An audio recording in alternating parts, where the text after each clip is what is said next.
Hello and welcome to Run Testers and welcome to our roundup of the best marathon running shoes for 2025. My name's Nick. In this video we're going to take you through a series of different categories of marathon racing shoes, like ranging from just all-out racers like carbon plated shoes, very expensive, very fast, but not necessarily shoes that work for everyone, through value shoes, best marathon shoes for beginners. We've also got the best shoes for training and racing, the best shoes without a plate, and then the best marathon shoes for those who just want a comfortable ride, want to get through the 42.2 kilometers with as much comfort as possible. So the Run Testers have got their heads together to pick winners in each category. I think we've pretty much got a single winner in each category except one, and then we'll also go through a few other options that we think are really good options as well, based on maybe different kinds of runners or exactly what you might be looking for. We're doing this based on the shoes that we have tested right now. So obviously there's always new shoes coming out. There's some that we've just started testing that we might give a quick mention to, but you're never going to find a time when there are no shoes coming out. So we're doing this now ahead of the spring marathon season. We're training really kicking into gear now. Marathon's coming up fast. My own marathon's only 3 weeks away, so we want to give you the best ideas for shoes right now. Just bear in mind there'll be new shoes coming out this year that will also be excellent options, no doubt. So like I say, we've got 6 categories to get through, so we'll dive into it now. Hopefully, whatever kind of marathon you are, there will be some useful information there, and obviously dive into the comments as well if you are a marathoner who has their favourite shoes, and give us your ideas that other people can see as well.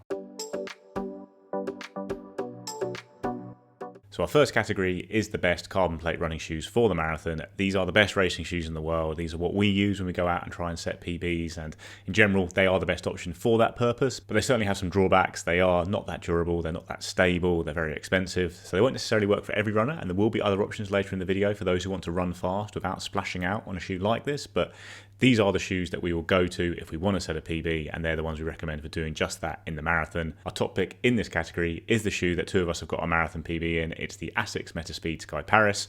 I ran my own PB in the Asics last year, and Kieran ran his as well. It's just a fantastic modern racing shoe that really exemplifies everything you get from these modern carbon shoes, where you've got that full length plate, you've got a high stack of a bouncy, responsive foam with the FF Turbo Plus. It's 40mm at the heel, but despite that large amount of foam you have there, the shoe comes in under 200 grams in my size, which is a UK men's 9. So a really lightweight package that delivers a whole lot of speed. Like, I've used it over every distance. I've used one set for well over 250k, I think, and they're still holding up pretty well in terms of performance. And like I say, for us, this shoe kind of exemplifies what you can get from carbon shoes these days, which is a lot of protection in terms of the amount of cushioning underfoot, a lot of bounce and response with the carbon plate helping that, in a very lightweight package. So that's our top pick, the Asics Metaspeed Sky Paris.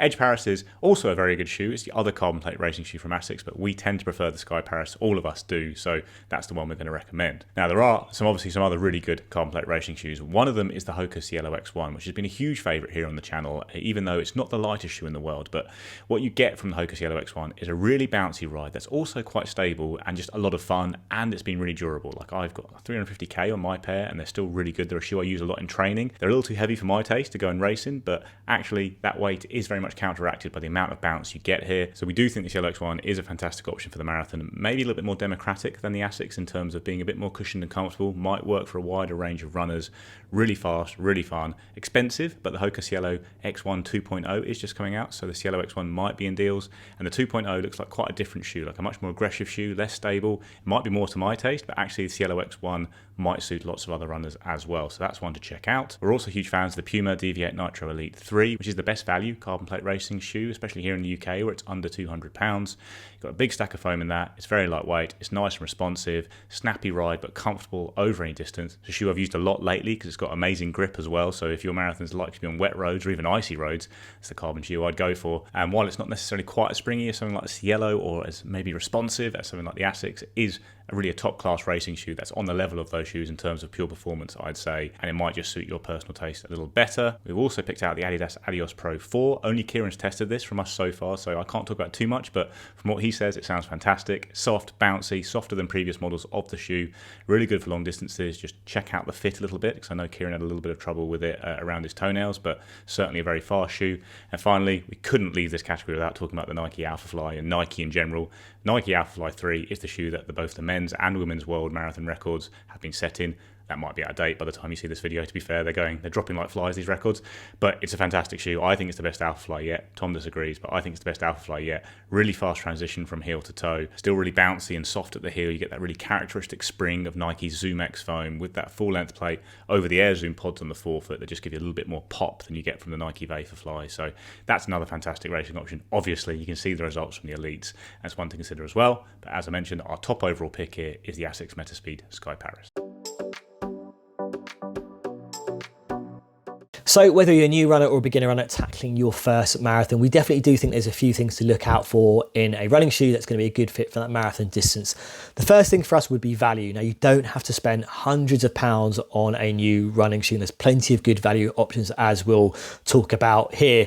Versatility is another thing. You're going to want something, ideally that you can use for the race but also for that training time as well, and will give you the scope to run a mixture of paces during that training period as well. Another thing is prioritizing comfort and protection and being very stable as well, particularly when you are running or training and doing your longer runs, when you are, during that marathon as well, and maybe your legs start to tie and it's getting a bit tougher. You want something that's going to accommodate, when things start to get a little bit harder out there and during your training. So our top marathon shoe pick for beginners is this shoe, the Asics Nova Blast 5. And this is definitely a shoe that you can use for all of your training time and it used on race day itself. Now, from a comfort point of view and a fit point of view, all the key things are here. It's a very kind of snug fitting upper, easy to get on and get off. The shoe in general is a very roomy and accommodating one. There is a wider fit option available as well in one of the colorways. So if you want something a little bit broader fitting, then you do have that option here. Now, in terms of that riding experience, it's naturally a very broad shoe. So it's already very stable. It spreads this kind of softer foam, not overly soft or plush, but just enough to protect and give you that comfort over kind of longer runs and that longer marathon distance.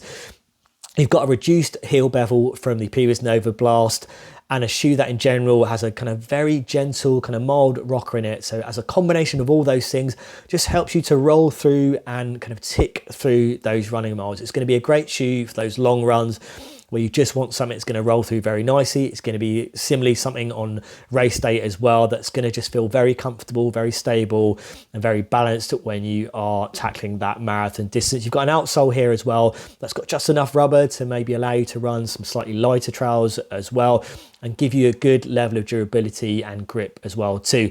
So our top marathon shoe pick for beginners is this, the Asics Nova Blast 5. So some other shoes worth considering in this category include this New Balance 1080 V14. Now this is more expensive than the Nova Blast 5, but like the Nova Blast, it does offer some versatility. This is a shoe that's going to be great for long runs, but it can also handle some slightly more moderate and up-tempo running paces. Maybe not your all-out fastest running, but something just below that. Now, this is a max cushion shoe, so it's really about putting a lot of cushion under your foot to provide that protection and comfort. Now, unlike a lot of max cushion shoes, it's definitely a lot lighter than the competition, which does allow that kind of nicer versatility while also giving those kind of protective and kind of, comfort qualities.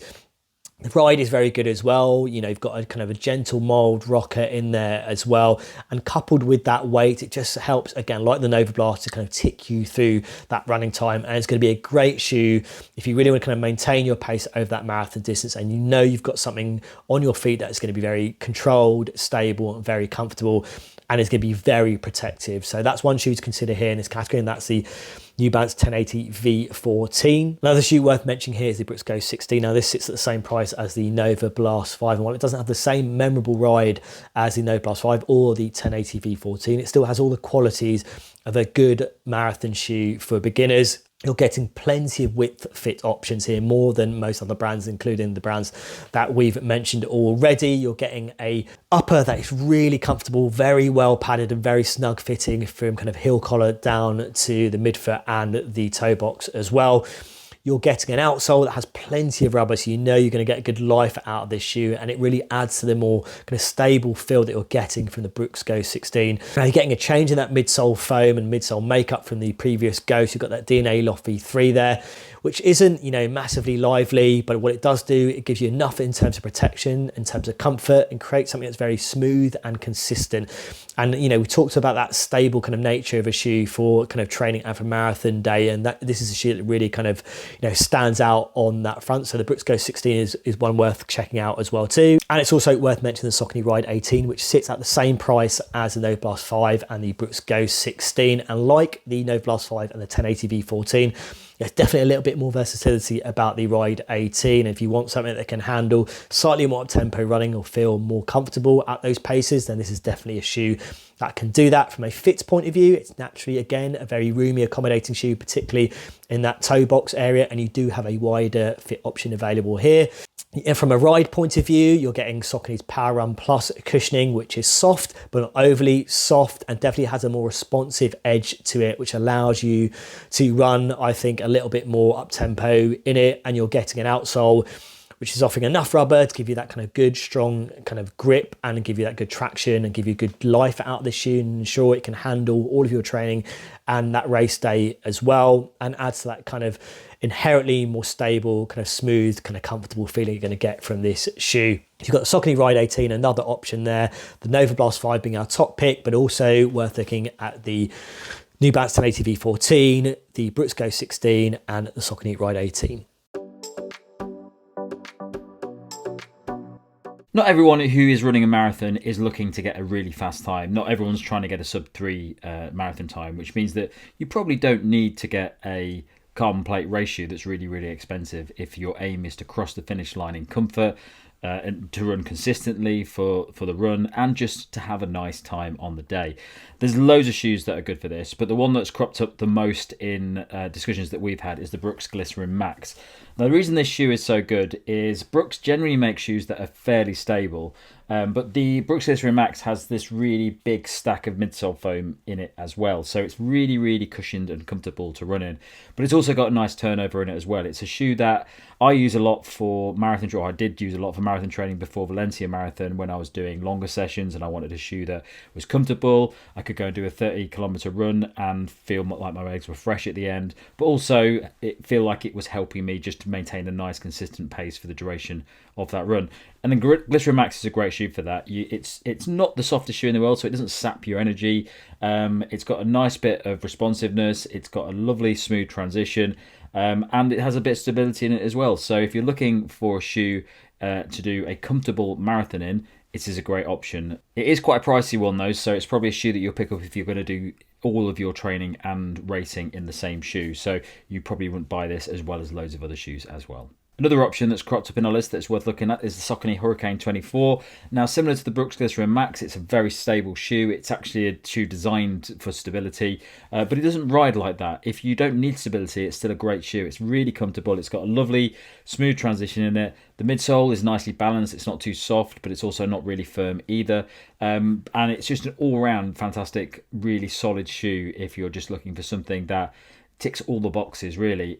When you're running a marathon, if you're racing a marathon, it's good to have a little bit of stability in a shoe as well, because at the later stages you really notice that your body's losing its form. It's nice to have a little bit of stability in the shoe that helps you in those later stages, just to maintain that at the best form you can at the end of a marathon, and just give you a little bit more peace of mind and comfort that you're going to be able to cross that finish line as comfortably as possible. It's still quite a pricey shoe, but it's been out for a while now, so you can generally find it quite a bit cheaper online now. So £165, a bit cheaper than the Brooks Glycerin Max, but you can get it noticeably cheaper in the UK at the moment if you search online. And our final shoe to talk about in this category is the New Balance More V5. I talk about the New Balance More range all the time. It's probably my favourite range for when it comes to easy days, recovery runs, long runs, anything really. And they have developed it quite a lot over the last few iterations. The latest version of it is by far the best one of the shoes that they've had. The reason why it's so good is you get this really big stack of midsole foam in here, but it isn't a sloppy midsole foam. It's nicely balanced. It doesn't really sink into the ground too much, so it helps when you're running longer, but it is a very comfortable cushioned shoe to run in. So if you're looking for all-out comfort and cushioning on the run, but you don't want a shoe that is really going to sink you into the ground and take away that energy, because you will need a bit of energy as you're running a marathon, and you don't want to have something that's sapping it and taking it away all the time. New Balance More V5 is a great option for that. It's very comfortable, it's fairly stable as well, and it's a bit cheaper than the other options that we've put in as well. So this is a good option if you're looking for all-out comfort and you just want to cross that finish line with nice, fresh legs, and you want to minimise the impact along the way. The next category we have here is the best value marathon running shoes, because in general running shoes are getting very expensive. That's certainly true of marathon racing shoes that have carbon plates in them, but the value is a tricky thing to judge, and in this category we've not just gone for the cheapest shoes out there, we've tried to balance price and performance to give you a couple of options here that really will work well for the marathon and help you hit your goals, whatever they are, in terms of completion or trying to run a fast time, whilst coming in a lot cheaper to similar shoes, we'd say. So I've actually got two winners in this category to kind of suit different marathon runners. So one is a cushion shoe that is comfortable, works for daily training, will work on marathon day, it's fairly light and responsive, and should work well for a nice range of runners in general as a comfortable option that will carry through the marathon at a pretty speedy pace, I'd say. Then we have more of an intermediate running shoe that we think of as great value to people who want to go and run a fast time in the marathon but don't want to spend loads of money, and you're getting a really fantastic training shoe that you can use on race day as well at a pretty good price. So the first of these shoes is the Puma Velocity Nitro 3.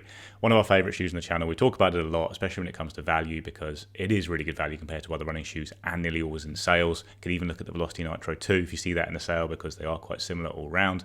This is a neutral cushion shoe. It's got quite a high drop of 10mm, but it isn't very snappy and uncomfortable, I found, as a heel striker. I do think it has quite a smooth ride for a high drop shoe, with a dual density midsole in there with a top layer of a nice responsive nitrogen infused foam that gives you a fair bit back whilst also being very comfortable. It's a shoe you can use for all your training runs.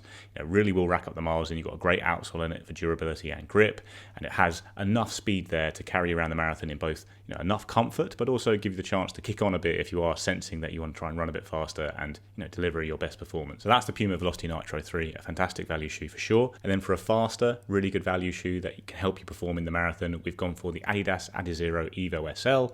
That's a new shoe that's just about to launch and might not be available right away, which might scupper those who've got a marathon coming very soon, but in general this is a fantastic option for training for the marathon. It's a lightweight plateless shoe with a big stack of Adidas's Lightstrike Pro foam, a really responsive super foam there that gives you a lot of bounce. It's a very comfortable shoe as well. I've used it for so many different kinds of runs and it's always really impressed me, and you can run fast in it and sustain fast paces in this shoe even though it doesn't have a plate in there, which just tends to elevate the price beyond what we think is necessarily good value. So the Evo SL really is great value. For some runners it won't have the stability and support needed for a full marathon perhaps, so that's why we're pitching this more at maybe intermediate runners going for a fast time who don't want to spend loads and loads of money.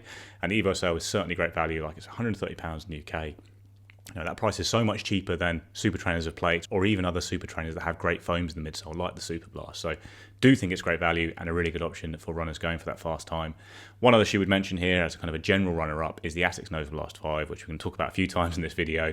Just a really good shoe. It's comfortable, it's pretty lightweight, definitely got the comfort and support there for a marathon and months of training, but has enough pop there to run a little bit faster if you find you want to on race day as well, and comes in a lot cheaper than most really high-end cushion shoes out there. On to the next category then, and while there's a tendency to think that carbon-plated race shoes are now really the only option for running the marathon, or the best option, some of those carbon shoes with a race package of strip-back uppers, minimal heel collars, sometimes narrower and less stable platforms, bouncier foams, they can leave you a little bit more exposed, particularly if things go south and you end up on the struggle bus deep into your marathon. So there's a very good case for lacing up a kind of shoe that balances the energy and the lively ride, a shoe that helps you move fast and efficiently but doesn't sacrifice the comfort, stability and the cushion, all of those things that you'll be really glad of if mile 20 hits you like a freight train. So for this category we're looking at shoes that fit that bill. We've got the very best non-plated marathon shoes, and our top pick in this category right now might not surprise you because we talked a lot about it on the channel, but it's the Asics Super Blast 2. Now the Asics Super Blast 2 packs a massive stacked wide dual foam midsole with a mix of Flight Foam Blast Plus Eco Foam and Flight Foam Turbo Plus. It's a big shoe, but it's surprisingly light for its overall bulkiness, and what you get here is big cushioned comfort that's soft and bouncy. It's not too soggy in the main. It's got a wide platform that's reliable and protective, but also serves up good leg sparing energy at most paces. That comes from that energetic controlled midsole. I did a solo marathon test in the Super Blast 2, and you can find that video on the channel somewhere, and the main takeaway from that was just how consistent it was from start to finish on fresh or tired legs. The Super Blast 2 is the kind of shoe that also feeds back the energy that you put in, but it'll also look after you if your intensity dips or your form goes a bit ragged. So no matter what happens out there from mile 1 to 26.2, the Super Blast 2 kind of has your back. You've also got these nicely padded heel collars, you've got a roomy toe box, you've got nice sort of slightly padded tongues, all comfortable and give you that confidence to just go and run without worrying about rubbing. The other big selling point of this versatile shoe is that you can buy it to cover an entire training and racing block for a marathon pretty much. It's about as close as you'll get to having one go-to shoe that can almost replace your entire rotation. It comes with quite a high price tag, but with that you get bucket loads of versatility and you're actually getting pretty good value as a result. If we were lining up to run a marathon knowing we weren't 100% trained or feeling just off our best, or we just wanted a comfortable day out with headroom to run fast if we felt like it, if the body allowed it, this would be one of the shoes that would be high up our list, if not top of it. Now, other shoes we rated in this category include the Hoka Max 6. It's another cushioned, stable, balanced shoe that's happy moving fast and protective enough moving slow. It might run a little stiffer, a little bit more direct, a bit closer to the ground than some runners want for longer hours. It's not got that really sort of plush cushion. It's not as cushioned as some options overall, but it has good range, great disappearing comfort on the foot, and it's a good, reliable, non-plated option that really can shift if you need it to. Then there's the Superblast sort of sibling, the Nova Blast 5 from Asics, which isn't a million miles away from that Superblast 2. And if you want a more compact marathon shoe that also balances cushion and bounce, the Nova Blast 5 is a capable marathon cruiser. It's just a bit less punchy than the Superblast 2, and it comes with a slightly softer edge. We've also got two shoes from New Balance. We've got the New Balance Balos and the Rebel V4. These two versatile non-plated shoes come with PIBA midsoles that do a good job of blending comfort and performance with a lively enough midsole stack that delivers energy without a plate. But crucially, you've got that comfort for the long haul in both of these shoes. These are shoes that would suit runners looking to run 4 hours plus over the marathon, and also I think heavier runners who want or need a bit more protection coming up from the road. So our last category is the best marathon running shoes for training and racing. So in this category, we're looking at shoes that are pitched at runners who really do want to fly on race day, who want to go out there and set a PB, but don't necessarily want to spend really big on a carbon plate racing shoe. They want one shoe that they're going to be able to do all their training in, but not leave themselves short on race day. It has to have that level of performance, and that's a tricky balance to find because carbon plate running shoes aren't the most durable. You don't want to run in them all the time, really, in training, and obviously cushion shoes that have that durability don't necessarily give you that speed on race day. So there's certainly some overlap here between these shoes and the ones we've talked about in previous categories, but we think it's worth its own distinct category for the one shoe runner who does want to shine on race day. In general, we're looking at super trainers in this category, so that's shoes with a plate in them. That's not necessarily a full carbon plate though, so it's a little bit more flexible and comfortable, and then you have a balance of foams to give you that kind of a similar level of responsiveness to a carbon shoe, but maybe a bit more durability and stability. And our top pick really typifies all those things. It's the Hoka Mach X2, one of my favourite shoes of last year that I still love this year as well. It's got a dual density midsole with a top layer of PIBA foam. You've got a PIBA plate, which is gives you that pop without being quite as harsh as a carbon plate. And the bottom layer is some kind of EVA foam, which gives you a bit more stability in the shoe, which has a mega high stack. It's also got a very lightweight, racy upper, which does help in terms of speed, the Hoka Mach X2, but not necessarily the most comfortable. So I've gotten very well with it. Very happy to pull this shoe on all the time, but that's something to look at. The heel can be a bit fiddly and rubby for some runners, but certainly the performance is there. This is a very fast shoe. This is a shoe that I think really is very close to the performance of a carbon plate racing shoe, whilst giving you that extra versatility for lots of training as well. So that is our top pick overall for training and racing. We've got a few other super trainers that are definitely worth mentioning here as well. One of them is the Nike Zoom Fly 6, which is a really comfortable super trainer. Got a really nice padded upper, much more comfortable upper than the Hoka, and then a really good midsole with a top layer of Nike Zoom X foam, bottom layer of a carrier foam that again adds that stability. And it does have a carbon plate, but it's a fairly flexible one, and this is a shoe that you can use for every run. Really comfortable, great for long runs, not so speedy that you feel out of place on your easy runs, and then you've got a nice level of responsiveness and pop for fast runs. It's not quite as speedy as the Mach X2, I'd say, for shorter stuff, but for the marathon I think it will work really well as a stable supportive shoe to carry you through that distance with the extra punch from the plate. Similar from the Saucony Endorphin Speed 4, which is a nimbler shoe, a lighter shoe and very fast one. It's not quite as supportive and cushioned as things like the Hoka and the Nike, but you've got a very natural ride. It's quite a stable shoe naturally. You've got a PIBA based foam in the midsole with a nylon plate, lots of pop there. A shoe that's been a favourite on the channel for a long time. Really nice rocker in it as well that does help you maintain speed late into hard runs and even races. So another good super trainer option. You're not looking at a plated shoe in this category. The Adidas Adizero Evo SL would be the one we'd look at, or the Asics Superblast. Both just fantastic shoes for a range of runs. I think the Evo SL has a little bit more speed in it, and the one I'd maybe look at racing a marathon in myself, but the Superblast has a bit more cushioning and stability. And then lastly, we want to mention the Mizuno Neo Vista here as well, because This is another nylon plated trainer with a big stack of very bouncy foam. It's so comfortable, it's so fun, it's certainly going to really excel throughout the months of training, and it has the speed for fast sessions, and certainly a long race like a marathon you'll be able to bounce through very merrily in the shoe. So yeah, lots of great super trainers there. The Hoka Mach X2 would be our top pick, but some other options there if you don't find you get on with the Hoka. So that's our roundup of the best marathon running shoes available right now in early 2025. Let us know what you think in the comments below, and dive in with your own suggestions for each category, what you think other runners should be looking at that you've enjoyed yourself. Obviously we can't test every shoe as much as we try, so it's always good to get suggestions down there. Please do like and subscribe, ring the little bell, and we'll see you next time.